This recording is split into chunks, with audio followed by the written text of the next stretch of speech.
қосамын. Жалпы мектеп қабырғасында жоғары сынып оқушыларының ойларында тек бір ғана сұрақ.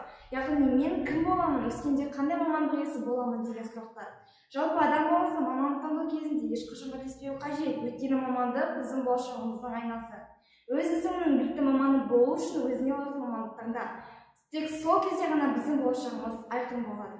Осы мақсатта мектеп қабырғасындағы жоғарғы сынып оқушыларынан сұрақ жауап алған болатынбыз.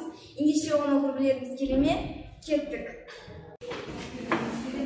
Сәлем. Саған бір сұрақ қойсам жүреді. Осы сенің ойыңша Қазақстанда сұранысқа ие мамандық қандай? Жалпы менің ойымша Қазақстанда сұранысқа ие мамандық деп туризм мамандығын айта аламын. Себебі мен өзім болашақта туризм мамандығы ретінде жұмыс атқарғым келеді. Және де Қазақстан бізде туризм мамандығы ретінде жетік дамымаған. Сол себепті мен өзімнің Қазақстанды көркейтіп, одан әрі басқа мемлекеттерге дамытқым келеді. Жақсы, Нұрай, осы сенің айтқанда осы Қазақстаннан көптеген көптеген танимыз деген ойдамын. Жақсы бол. О, Дулат, сәлем. Сәлем. Сен не істеп жатырсың?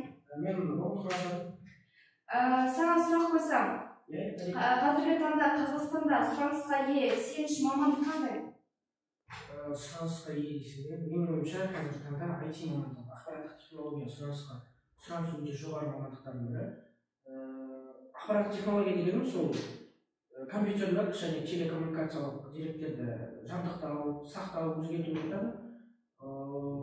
Жақындап айтқан кезде біздің кибертехникалық тәсілдерді қазіргі таңда техникалық құралдардың жиынтығы.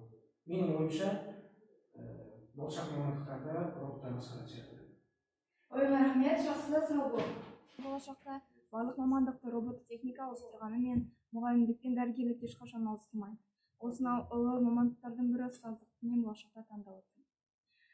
Дүниедегі барлық мамандық иелерін оқытып үйрететін ең мейірімді абзал жандар. Қай заманда болсын ұстаздарға деген құрмет өзгеше болмақ. Мұғалім мамандығы кеше де, бүгін де, ертең де өз қадірін жоғалтпайды.